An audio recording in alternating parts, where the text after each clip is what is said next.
안녕하십니까. 하나금융투자 채권 담당하는 이미선입니다. 2021년 채권 시장 전망을 말씀드리도록 하겠습니다. 네, 현재 주요국들의 기준금리가 거의 0%대 또는 마이너스까지 진입을 했기 때문에 앞으로는 경기가 다운턴으로 진입을 했을 때 향후에 쓸 수 있는 정책 수단이 지금 금리는 인하할 수 있는 여력이 거의 없는 상황입니다. 미국은 현재 기준금리가 0.25%까지 낮아져 있고요. 영국도 마찬가지입니다. 유럽은 현재 마이너스 정책금리를 쓰고 있습니다. 한국도 현재 기준금리를 0.5%까지 낮춘 상황입니다. 그래서 앞으로 우리는 이제 제로 금리 때에 진입을 한 이후부터는 이제 마이너스 정책 금리를 쓰게 되거나 본원 통화를 확대하는 방향 또는 정부의 재정 지출을 확대함으로써 경기를 부양시키는 어떤 방법을 선택할 수 있게 되는데요. 이러한 부분들이 잠재적으로는 인플레에 대한 압력을 누중시킬 것으로 봅니다. 지금 보시는 차트는 한국의 GDP 대비 재정 수지 적자와 우리나라의 소비자 물가입니다. GDP 대비 재정 수지 적자는 지금 왼쪽에 있는 Y축, 역축이고요. GDP 대비 마이너스 4% 정도를 기록하고 있습니다. 그래서 97년 IMF 때보다도 높은 재정 수지 적자를 기록하고 있는데요. 보시면 소비자 물가와 재정 수지 적자의 방향이 거의 비슷한 방향으로 가고 있습니다. 그래서 적자 재정을 편성하게 되면 장기적으로 인플레에 대한 압력이 높아지면서 장기 금리에도 상승 압력으로 작용할 것이라는 것을 알 수가 있습니다. 오늘 말씀드릴 내용은 다음과 같은 순서로 말씀드리도록 하겠습니다. 최근에 국내 채권 시장에서 금리가 상당히 상승하고 있는데요. 지금 이제 저점을 높이면서 전반적으로 금리는 올라가고 있는 추세입니다. 한국은행은 코로나 이후에 3월과 5월 기준금리를 50bp, 25bp씩 총 75bp 인하를 했고요. 현재 0.5%의 기준금리를 유지하고 있습니다. 마지막 기준금리 인하가 단행된 이후 금리는 저점을 높이면서 전반적으로 상승하고 있는 그런 상황이고요. 올해 하반기부터 내년까지의 우리나라의 금리를 전망하는 데 있어서 중요한 어떤 부분은 과거 이제 2009년의 사례를 좀 살펴볼 필요가 있다고 봅니다. 지금 차트에서 보시는 것은 금융위기 직후에 우리나라의 기준금리와 채권금리의 상황인데요. 당시에도 기준금리 인하가 마무리된 이후에 금리가 저점을 높이면서 전반적으로 상승하는 흐름이 나타났습니다. 그리고 이 당시에 나왔던 뉴스들을 찾아보면 미국이나 한국이나 국채 발행이 늘어나고 있고 경기가 회복되고 있고 주가가 상승하고 있다는 뉴스들이 나오면서 금리를 전반적으로 상승을 시켰습니다. 그리고 당시에는 2010년 7월에 우리가 기준금리 인상을 처음 했고요. 내년의 시점은 우리가 그 내후년의 기준금리 인상을 앞두고 있는 그 전년이라는 시점에서 2009년과 유사한 점이 있다고 봅니다. 또 한 가지 지금 채권 시장에서 나타나고 있는 특징 중에 한 가지는 기준금리 대비 통한 2년과 3년의 스프레드가 역사적으로 금융위기 이후 가장 넓은 수준으로 지금 벌어져 있다는 겁니다. 우리가 내년에 기준금리 인상을 기대하고 있지 않음에도 불구하고 현재 이렇게 스프레드가 넓은 거는 상당히 이례적인 그런 상황입니다. 그래서 지금 보시는 차트는 지금 녹색 선은 실제 통한 2년의 금리이고요.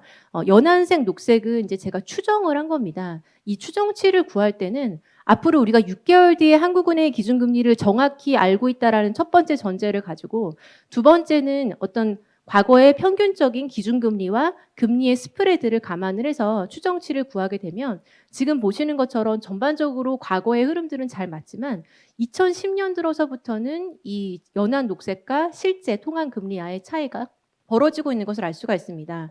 그래서 지금 이 어떤 앞으로의 통화 정책에 대한 전망만을 가지고 추정을 했을 때 실제 금리를 정확하게 예측하지 못한다는 문제가 발생하게 됩니다.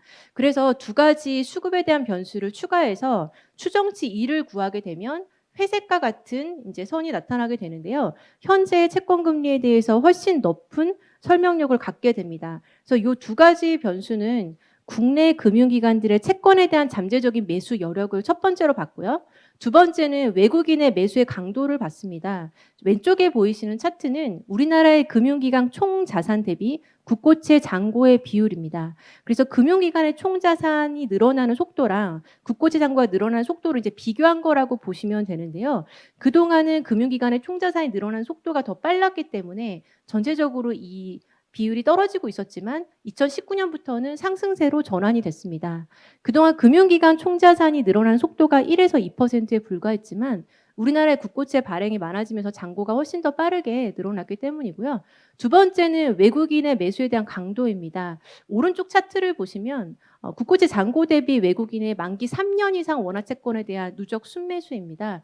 전체적으로 상승하고 있던 트렌드가 최근에 꺾이는 쪽으로 바뀌었는데요. 마찬가지로 국고채가 늘어나는 속도보다 외국인이 매수하는 어떤 속도가 그동안은 더 빨랐지만 최근부터는 우리가 국고채가 늘어나는 속도를 외국인의 매수가 따라잡지 못하면서 이 비율이 좀 떨어지고 있습니다. 그래서 앞으로 요 두 가지 어떤 수과 관련된 부분들이 내년에도 우리나라 채권 금리에 대해서 중요한 변수가 될 것으로 보고 있고요.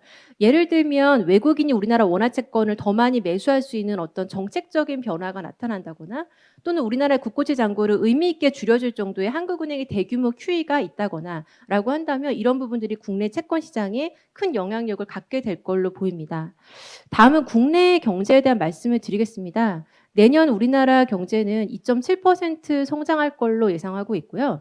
내년 3분기 이후 4분기 정도가 됐을 때는 우리가 코로나 이전의 수준으로 우리 경제가 회복될 걸로 봅니다. 저희가 이거를 보는 이유는 우리가 실질 GDP가 장기적인 평균 수준에 근접해지는 시점부터는 통화정책의 정상화가 늘 있었기 때문입니다. 왼쪽 차트에서 보시는 것처럼 금융위기 당시 같은 경우에도 금융위기 이후에 회복되기까지 한 2년 정도 기간이 소요가 됐습니다. 그리고 실질 GDP가 장기적인 평균에 이제 도달해지는 2010년 7월부터 기준금리 인상이 단행이 됐습니다.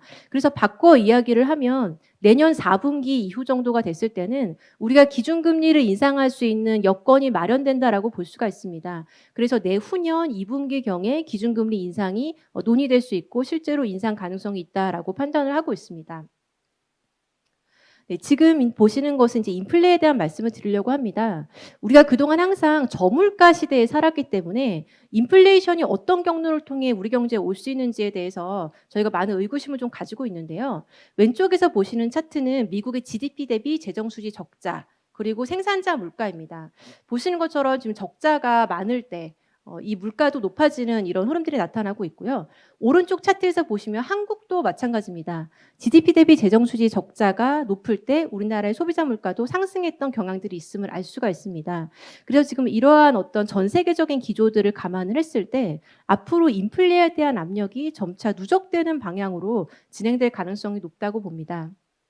그러면 언제부터 인플레이션이 의미 있게 상승할 수 있는가라는 부분을 저희가 알 필요가 있을 텐데요. 지금 왼쪽에서 보시는 차트는 미국의 소비자 물가와 M2의 증가율입니다. 보시면은 이제 두 가지 선이 이제 데칼코마니처럼 반대로 가는 것을 알 수가 있고요. 미국의 M2는 이번에 24%까지 전년 대비 급증을 했습니다. 한국도 마찬가지로 올해 M2가 10% 정도 상승을 했는데요.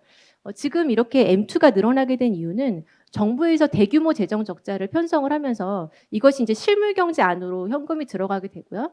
가게들은 일단 이 돈을 예금으로 은행에 넣게 됩니다. 그러면 M2를 구성하는 상당한 부분을 차지하는 예금이란 부분이 급증을 하면서 M2를 끌어올린 것입니다.